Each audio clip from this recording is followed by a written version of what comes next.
At the age of around 12, I started having persistent and paralyzing panic attacks. So as a child, that was a pretty scary experience, and it was keeping me up every night before school, and my parents were trying to console me. And the education around mental health, this would have been around 2006-ish. I don't feel as though the information and education was out there as much as it is today. So I just went to the doctor, put me on medication. It didn't go much farther than that. I think mostly because of the social climate was different, and they're just like medication. And so I just kind of had to learn how to survive, because the medication is only going to be so efficient, so effective. And I did experience bullying, and I was treated differently. It didn't scream that I had an anxiety disorder on my face or anything, but I was very shy and sensitive, and just, it was clear that I was a little different somehow, and therefore I was treated differently. And so those things together, I just had to learn how to survive. There wasn't, I feel, all these amazing programs that we have now to utilize back then, especially for kids. So I just journeyed on, and I did manage to get a job at 16 and then graduate high school and start college. And so I thought, and I was doing it full time and successfully. And so I thought, like, this is it, I'm on a normal route, because I always strive to be normal. Really an unattainable goal I was always reaching for, because that stigma was out there and people didn't understand, especially my peers, like, why couldn't I do certain things normally as they could, such as a sleepover. Something would be rather difficult for me.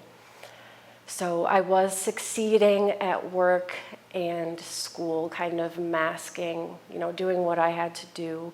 Although with the panic attacks and doing things like presentations and just other things that were a little bit easier for others, I just powered through it. But then, so when I thought I was on this normal track, my anxiety ramped up again around age 21. And then I would be diagnosed with panic disorder and agoraphobia.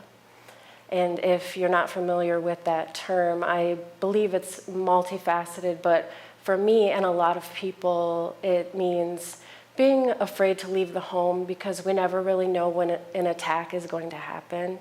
And you don't necessarily want to be deep into the back of Walmart and have an attack where you can't run out the door quickly. And so the job and the school, that became really difficult. I would sit and lecture just trying not to have a panic attack. That was all I was focusing on. And looking normal, because having a panic attack makes like jerky movements, and I was always worried what people were thinking. And I also didn't want to get up and leave, because then all eyes would be on me coming back in, and it was just a difficult time. And so eventually I just quit my job and dropped out, because I couldn't even really feel comfortable driving, because I just didn't want to get too far from home and have these attacks where I didn't necessarily feel safe. And so I lived kind of a different life than everyone else my age for quite some time. And I never really maintained that normal track that I was always trying to. And so for a long time, I wondered, why I was different, why I was the age that I was not having the things that other people my age had, or I lived a very different life, and people wouldn't think that looking at me. So that's another place where the stigma would come in, and is lookism as well, because people would say, well, you don't look mentally ill or anything like that. So I had always felt like my experience was minimized in that way. And so I tried to get disability around 2019 because things were going in that direction. I didn't really know, I didn't have, I guess, as much hope for myself. And although I had a lawyer, I was still denied. And I think that had a lot to do with mental health stigma because they just weren't understanding of what agoraphobia was, especially. They were like, you could be a housekeeper. And I'm like, well, I'm struggling to leave the home. It just was a big miscommunication because that education isn't there and the stigma is there. And so I just gave up on that route and I just assumed that it wasn't for me, which I do believe that, I mean, it would have been helpful at the time, but I understand. And so I moved on. I made multiple attempts to try to return back to work and to try to go back to school. I'm actually only like a class away from graduating, but the way that the class is set up is very difficult for me, and the accommodations for disability were only going so far. I feel as though they were not understanding either. The intake coordinator is a social worker, but she didn't know how to pronounce agoraphobia. And so in the beginning, I felt really like this is not going to go where I would like it to go. However, I would still really advocate to reach out and use those resources because I didn't know. My teacher had mentioned if you need disability resources, there's something where I don't call on you if your hand's not raised, whereas I'll call on others because, you know, they're comfortable. But for me, it's going to ruin my whole day if you do that to me and maybe even my night. And so that was something I didn't know until my literal last semester. So I wish I would have known and utilized it years ago.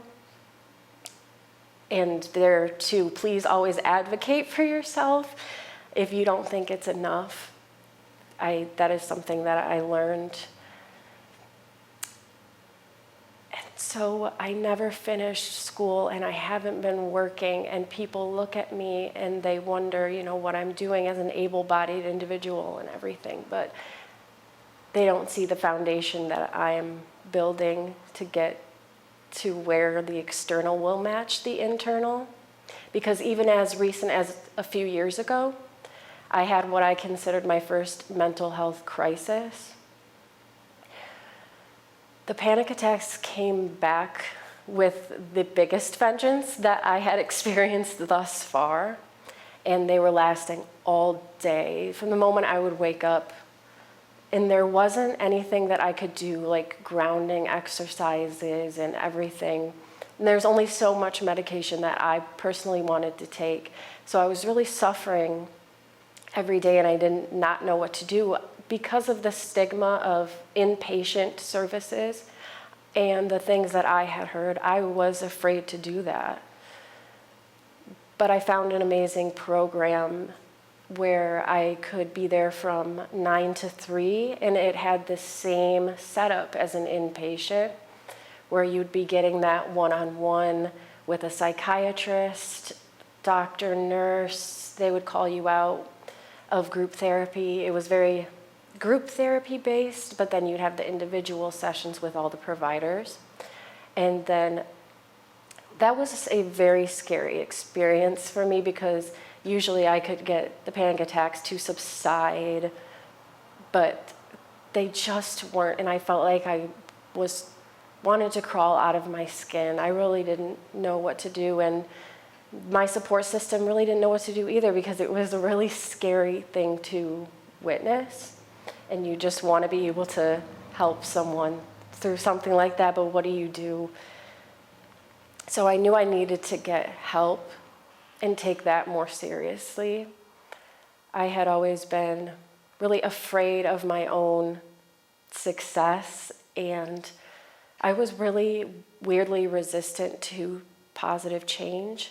But this experience, because it was so scary, it really kicked me into gear, and I knew that I had to do something in conjunction with the medication. And I had tried therapy in the past, but I didn't have like the most positive experience. But for that, I'd like to say that never give up on trying to find the connection that's best for you. If you do not feel like the provider that you have is the one for you, never be afraid to keep going, because that is in the nature of their work, and that is not going to offend your therapist.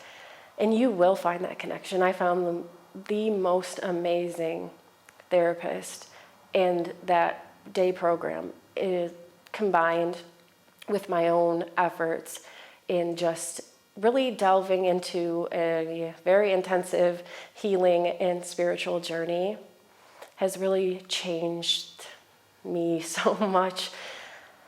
Friends and family and peers, coworkers, they did not understand my experience, so they really only had stigma and whatever education was out there to go off of. Maybe their parents had influenced them, or society in general, but they really minimized my experience and often compared it to physical ailments or developmental disabilities, because that was more, I think, what was talked about. And so I felt like stigma and miseducation really didn't give me a fair shot, because I didn't get accommodations.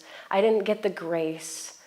I was just always trying so hard to be normal, to keep up. And if I hadn't gotten help, I might have gone in a direction I don't like to think about, because it is very easy to just take the medication. I always just really wanted validation because my situation was minimized.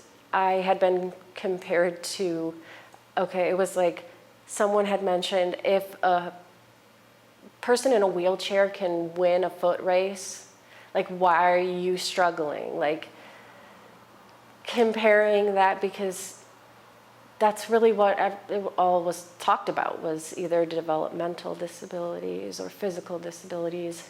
I just wanted to be heard. And I think that's usually all it is. I mean, sometimes people want advice, but I think often they just want to be heard and validated. And you don't necessarily even need to say, I think we always get nervous and we want to give advice. We want to have that solution.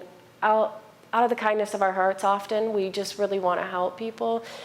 But there are often no words to be said. People just want to be heard. They want to have that safe, sacred space. And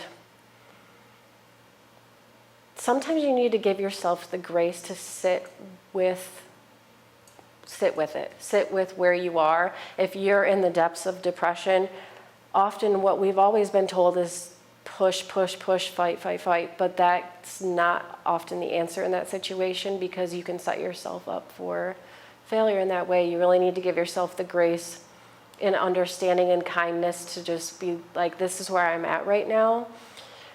I'm at the bottom. The only way out is upwards. And so people don't necessarily want to be told to push. Although I'm not personally out there working some career that I was supposed to have, or being a mother, and that was one thing that was difficult. Not having these things, I felt purposeless, because people often just, purpose is synonymous with action. So for me, not taking so much action steps in regards to work and school and being on this normal timeline, there was always that feeling of uselessness, or what is wrong with me. However, I think people are starting to understand that life can be lived in many different ways. It doesn't have to be this traditional way, and I really do see things changing in that way. There is no right way to live. Your purpose comes from within yourself. I guess I never thought that I would tell my story or that it would be important to do so, but I believe we experience things to help others, and what better way than sharing? I hope that by sharing, people can look at me and see that there is hope. When you go from paralyzing panic attacks, not being able to leave the house for years, to sitting here recording this in front of people, it's just, you can really surprise yourself.